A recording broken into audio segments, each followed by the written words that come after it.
Hey everybody, it's Wigaholic and I am back. As promised, we are going to discuss the top 10 things I wish I had known prior to going to Tijuana for weight loss surgery.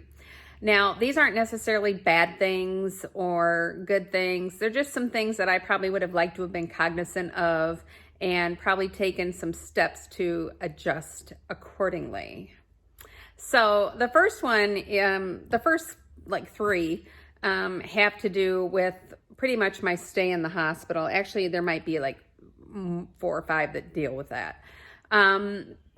First of all, the number one thing that I would have wanted is earplugs. Yeah. So I stayed in room 210 at SEBA. And that, unfortunately, is right next to what I guess you would call the employee lounge. Unfortunately, hospitals in Tijuana are not made like hospitals in the US, and the walls are paper thin. It is like having a giant fiesta of 3 or 4 people in the middle of the night right in your room having a party while you're trying to sleep. Now, it's not their fault because all they're doing, they're just chit-chatting away. But for me, it was quite a bit of a disturbance. So if I could have had some earplugs or ear pods that I could have put in my ears, had some music playing or something, that would have been a huge help. Number 2, sleeping mask.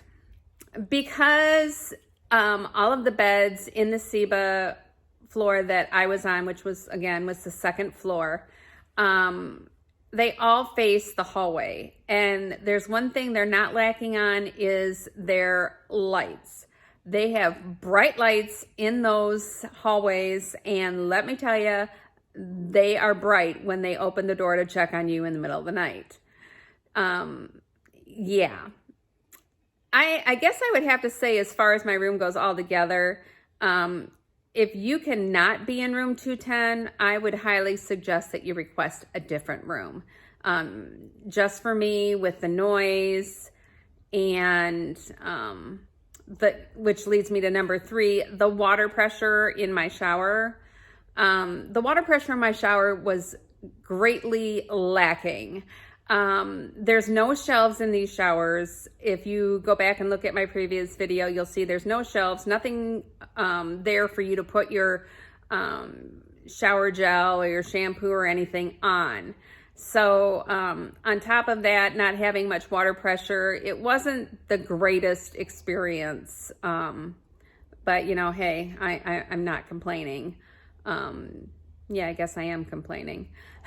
So yeah, the third thing was the water pressure. Number 4, unless you take like your tablet along and you've got movies downloaded or something, be prepared to only watch Netflix.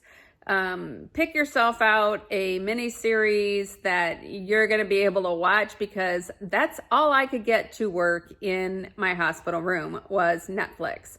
And they do have some things that are different. I think I watched the Crown miniseries. And they have some different series on there. It's not the same as it here is in the US, but yeah. Netflix is pretty much all you're going to be able to watch.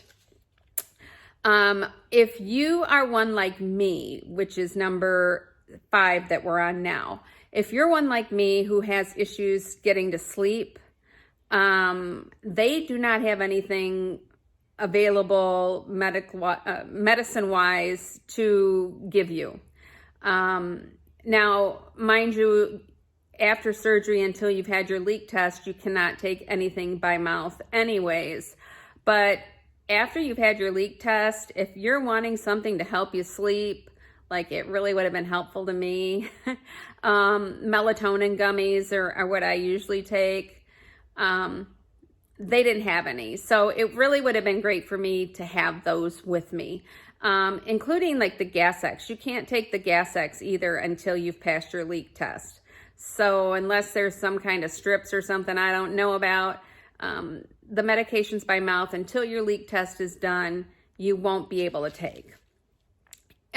Number 6, if you're wanting to be able to do any shopping at any of the shops in Tijuana or anything like that, souvenirs, stuff like that, make sure that your flight comes in at an early time. Mine landed at about 5:30 San Diego time. Then you have to wait for your ride and your bag and everything if you check a bag.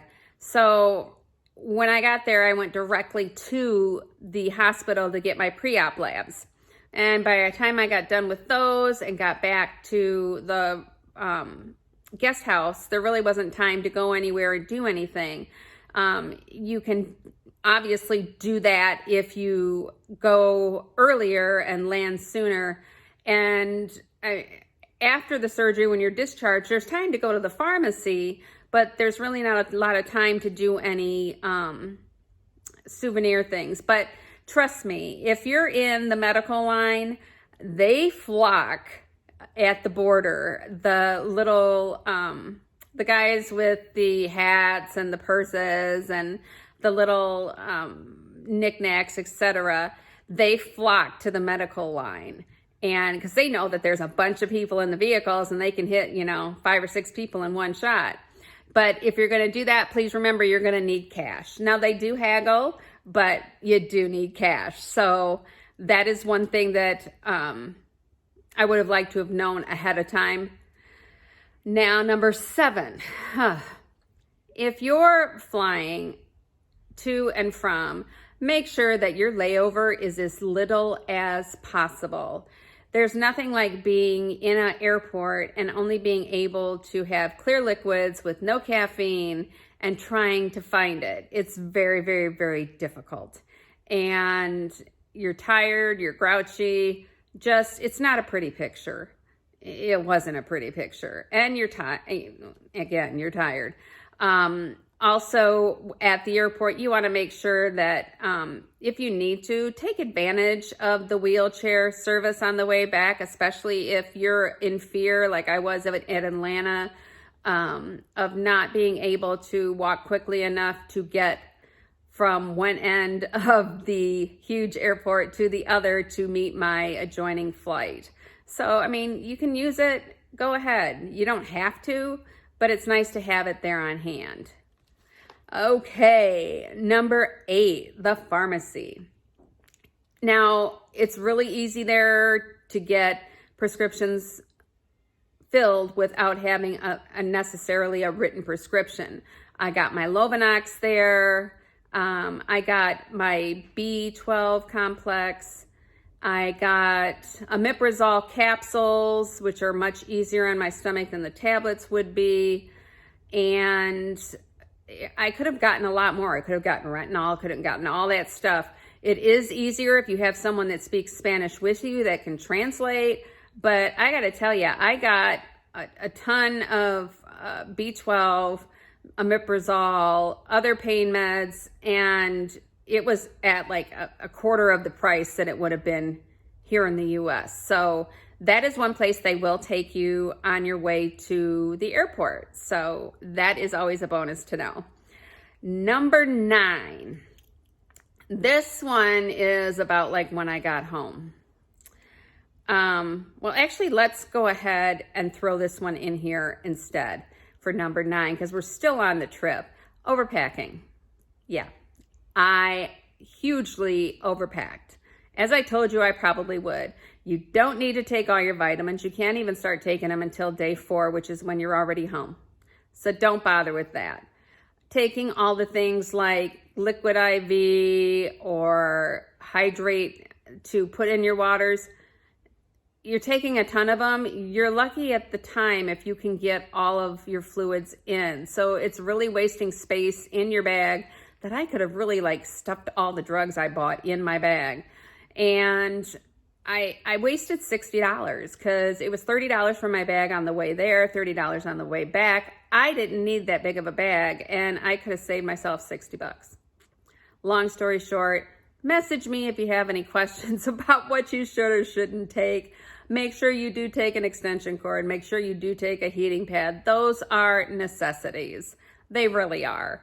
Don't bother with makeup. You ain't gonna put it on anyways. And you gotta wear a mask. So, it's just a waste of time. And you're not gonna feel like doing it. Your energy is spent walking. Okay. Number 10. If you are like me and your BMI was less than like 40, mine was at just under 36, you are not going to lose weight as fast as someone whose BMI is larger. You're just not going to do it. It's hard and it gets frustrating, but if you know that ahead of time, you won't get so depressed. Sure, yeah, you're gonna be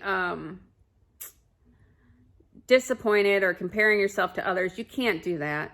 I'm finding that out. I just have to learn to walk my journey out while others walk their journey out, and be happy for every pound that I drop. And we'll be getting into the nitty-gritties and where I'm at and everything, and doing the pictures before and during and check-ins and stuff in the next upcoming videos. And I'm going to give you 2 bonus ones. Number 11 is the scale. I am a huge person for getting on and off the scale daily. I can't do that anymore.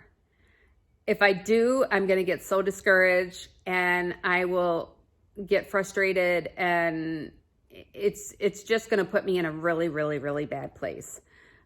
Doing it once a week, that's good. Even if I want to wait once every 2 weeks, that'd probably be better, but I am so cognizant of the scale. It's one thing that I'm going to have to break. And number 12, I am a always have been fast eater and drinker. That is one thing that I have to cognizantly try to change, because it's not going to work with this system. I'll end up dumping, which is the worst feeling in the world.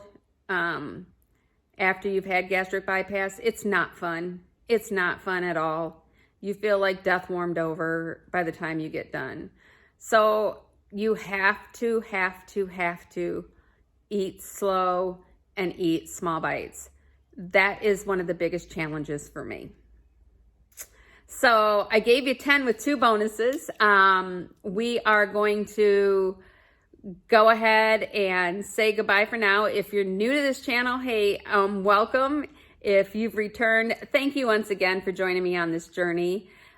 Be sure to give this a thumbs up. It helps with the algorithms. And yeah, if you haven't subscribed yet, please hit that subscribe button and tap that bell so you're notified when we provide new content. Also going to be doing a review on this little lady and her sister. And so we'll be doing a lot more coming up now that we're starting to feel a lot better. Until next time, it's Wigaholic saying I love you and bye-bye. Mwah.